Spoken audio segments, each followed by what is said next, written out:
Hi, this is Malini and this video is about losses in an electrical transformer. In any electrical machine, a loss is nothing but a difference between input power and output power. A transformer is a static device, which means that it has no moving parts. So there is no losses such as friction and windage losses. Mechanical losses are zero. Only electrical losses are present in case of a transformer.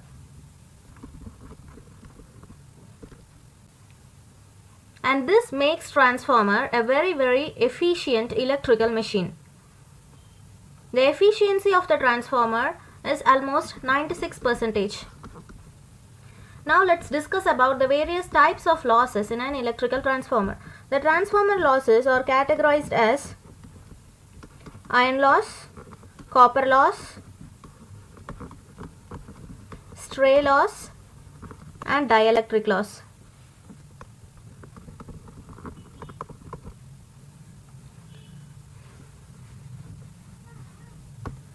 First, let's discuss about the iron loss or core loss. Every transformer has a ferromagnetic core and the windings are wound over this ferromagnetic core. We all know that there are two sets of windings, the primary winding and the secondary winding, which carry alternating current.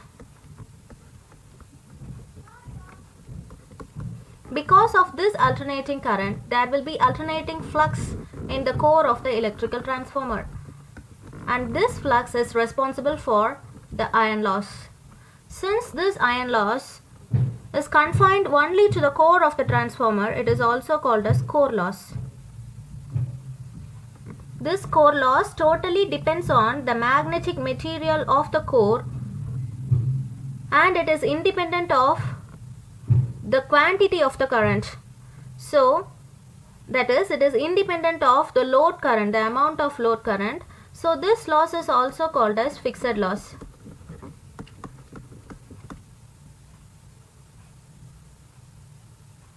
The iron loss is further categorized as hysteresis loss and eddy current loss.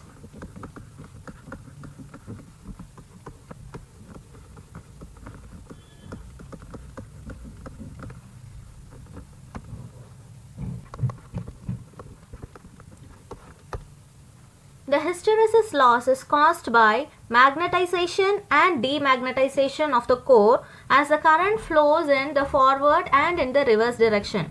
We all know that there is an alternating current which is causing the action of the transformer, and this alternating current during the positive half cycle it leads to the magnetization of the core, and during the negative half cycle it leads to the demagnetization of the core. But the thing is that the magnetization and the demagnetization takes place at different rates. That is, the demagnetization happens slowly since it is a ferromagnetic material. So we are having a BH curve which defines the characteristic of the material. This BH curve is also called as the hysteresis curve or the hysteresis loop. Now the area under this hysteresis loop is nothing but the amount of energy which is required by the magnetic material for this total magnetization and demagnetization process, and this energy is totally lost as heat energy and it is not doing any useful work, and this heat energy is nothing but the hysteresis loss. So the hysteresis loss is also a core loss which is occurring in the core of an electrical transformer because of the constant magnetization and demagnetization. This cycle is repeating again and again at a frequency f and it is leading to a loss. We can represent this hysteresis loss by using the symbol PH. That is, it is also a power loss, so we are using the symbol P. Since it is a hysteresis loss, I am using a suffix H, and P suffix H is equal to eta B max power 1.6 F into V watts. Since it is the power lost, it is represented by the unit watts. Here eta is called as the hysteresis constant, or it is also called as the Steinmann's hysteresis constant. Steinmann's is no one but the father of electrical engineering. This T means constant. It depends upon the magnetic property of the material and its volume. Next we have Bm, which is nothing but the maximum flux density. Here the 1.6, this coefficient 1.6, it depends on the magnetic property of the material. And we have F, which is nothing but the magnetizing and demagnetizing frequency. Then we have volume V, which is the volume of the core. So this loss, it depends totally on the magnetic property of the material. In order to minimize this hysteresis loss, we are going to use a better material, that is a material with better magnetizing properties. So we will be preferring silicon steel for manufacturing the core, and this reduces the hysteresis loss significantly. Our next loss is the eddy current loss.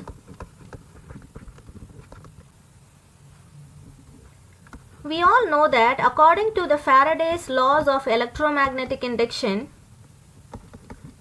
when an alternating magnetic field is applied to a magnetic material, an EMF is induced in the material itself.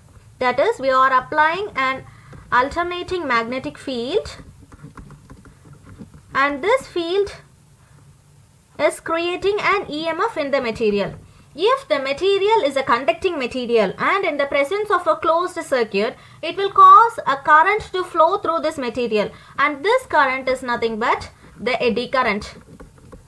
The eddy current here is not doing any useful work.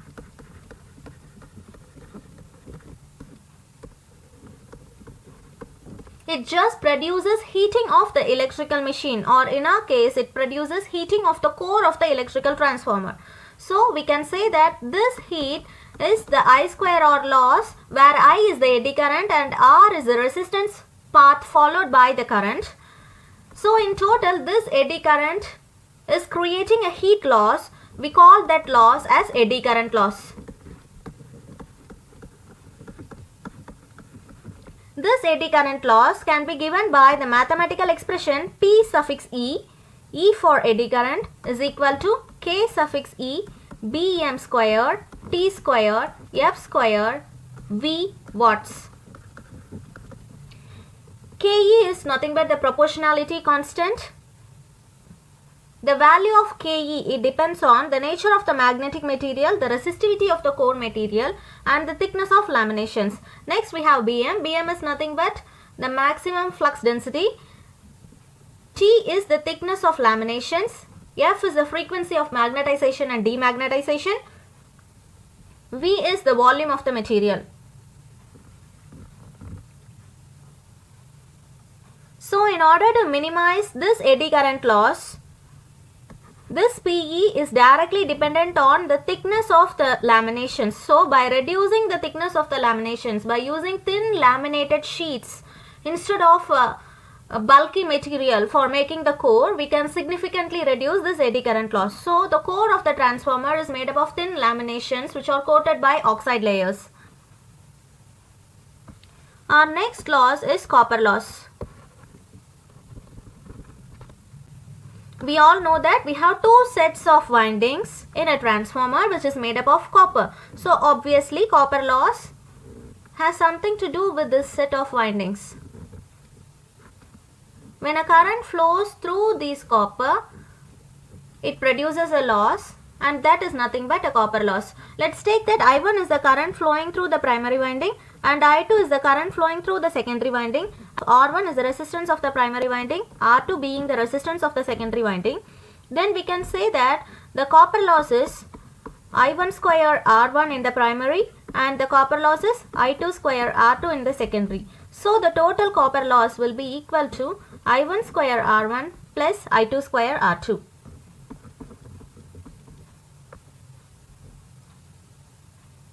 These losses, they vary depending upon the load. As the load increases, the loss also increases, because as the load increases, the current increases. When the current increases, the copper loss increases. The copper loss increases as the square of the load current. Next is the stray loss. The occurrence of the stray loss is due to the presence of leakage field.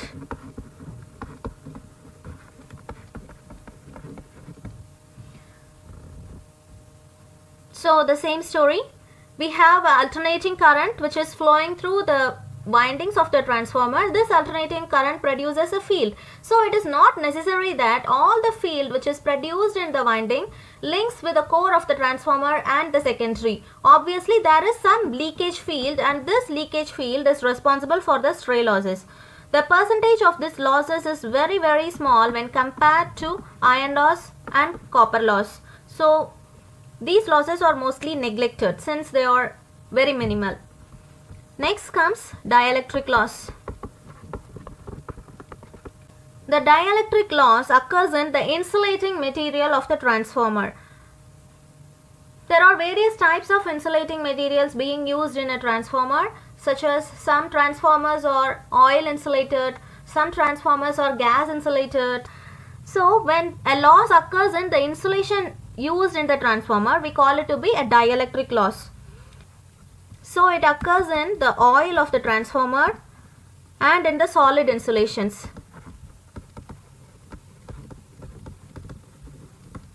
When the oil gets deteriorated or the solid insulation gets damaged or its quality decreases, and because of this the efficiency of the transformer gets decreased.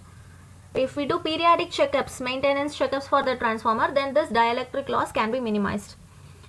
So that's all about losses in an electrical transformer. We have discussed about the 4 types of losses such as iron loss, core loss, stray loss and dielectric losses of the transformer. Now the next video is about efficiency of a transformer. Continue watching the next video. Thank you.